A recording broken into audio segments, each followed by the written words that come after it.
Chapter 9. That afternoon, Emma was walking in the garden when she saw Mr. Knightley come through the gate. She did not know he had returned to Highbury, and she was thinking of him and Harriet at exactly that moment. She was beginning to believe he might really love Harriet, and they may perhaps marry one day. They talked about Isabella and John, but Mr. Knightley was quieter than usual. Emma wondered whether he wanted to talk to her about Harriet, but found it difficult to know how to start. She tried to make conversation. "We have some surprising news. A wedding. Miss Fairfax and Frank Churchill. I have already heard about it," he replied. Emma immediately thought he had been to see Harriet before he came to Hartfield, and she had told him. "How is it possible that you know?" she asked. "Mr. Weston wrote to me on business, and he told me the news in his letter," he explained. "You are probably not as surprised as we were. You suspected it before and tried to warn me," Emma sighed. "But I would not listen to you. I seem to have been blind about a lot of things." Nothing was said for a few minutes. Then Mr. Knightley took her hand and pressed it to his heart. "Dear Emma, time will help you forget him," he said, "and he will soon be gone." "You are very kind, but you have misunderstood. I am sorry for things I did and tried to do, but I never loved Frank Churchill, and he did not love me.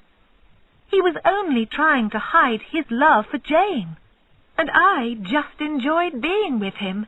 It was not love," said Emma.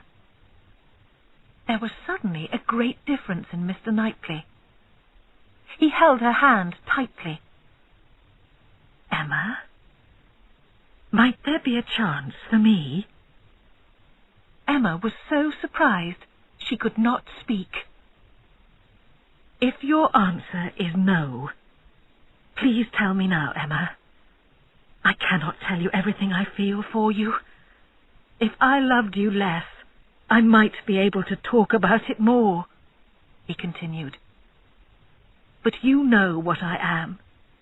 Everything I say to you is true, and I tell you now, my dear, that I have always loved you." Emma had never been happier. She told him then that she loved him too. As they kissed, she thought, just for a moment, of Harriet, and was glad she had not said anything to Mr. Knightley about her. They went into the house and had tea with Mr. Woodhouse, but for the present said nothing to him about their love. After Mr. Knightley had gone, Emma wrote to Isabella and suggested she invited Harriet to London.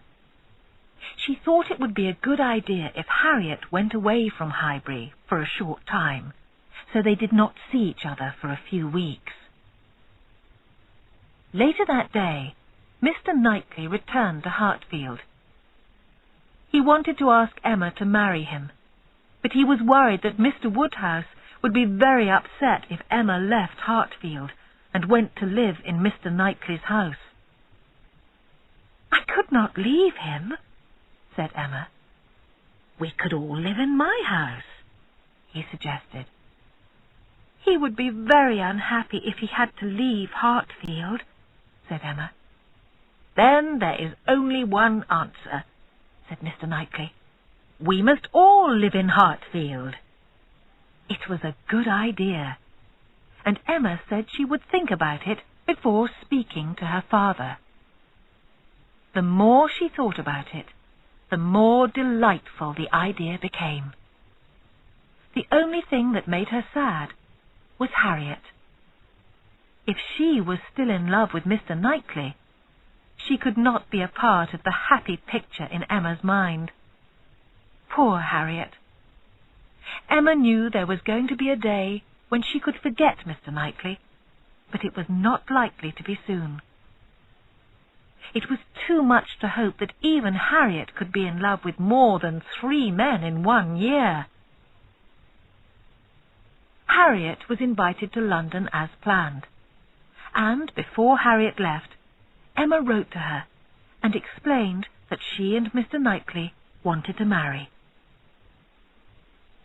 Mr. Woodhouse's carriage took Harriet to Isabella's house, and after she had gone, Emma felt more comfortable. Now she could enjoy Mr. Knightley's visits without feeling guilty. She was sure that Harriet could find interesting things to do, and there may be people to meet in London to help her forget all that had happened. Emma told her father she and Mr. Knightley were going to get married, and they were all going to live in Hartfield. Mr. Woodhouse did not like changes in his life, and at first he was a little shocked. "We will always be here to look after you, Papa. Nothing will change for you, and you know how much you enjoy talking to Mr. Knightley," she said. Emma talked to him about it a little longer, and he soon saw that they could all be happy together, and it was really quite a good plan. "Perhaps in a year or 2, he said.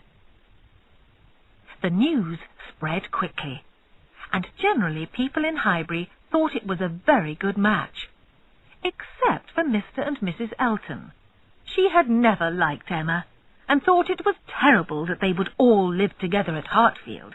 "It will not work. It is a shocking idea," she said to her husband.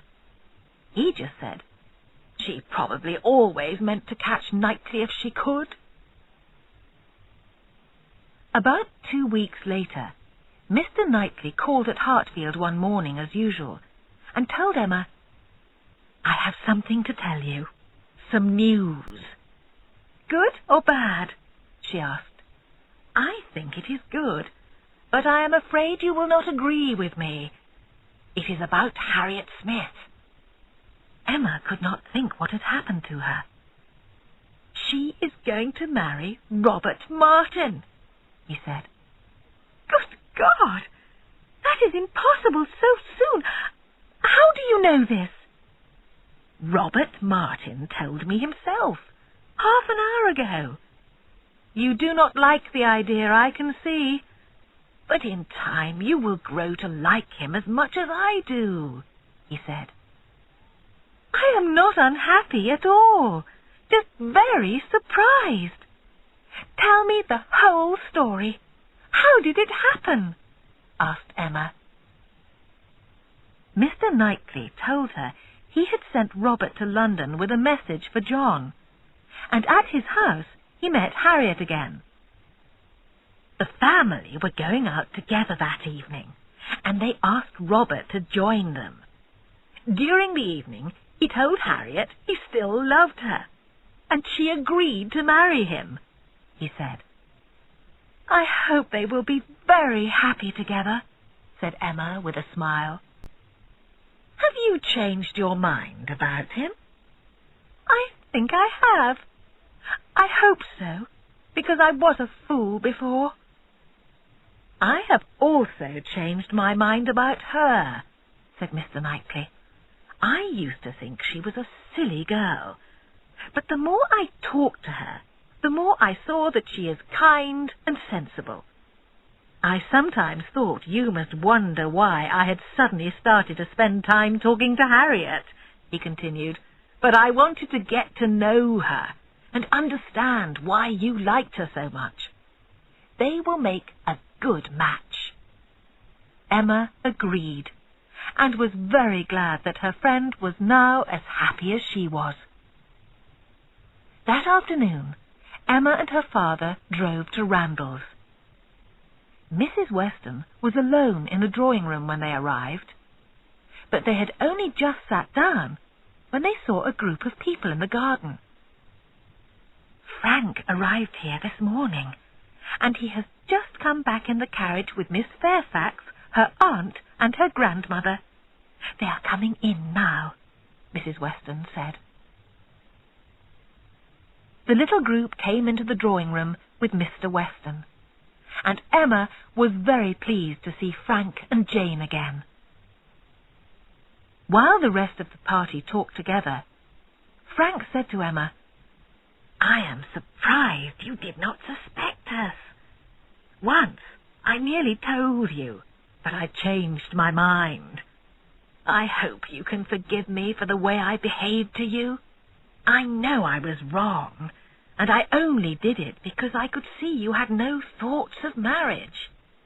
"There is nothing to forgive," she said. "I also behaved badly."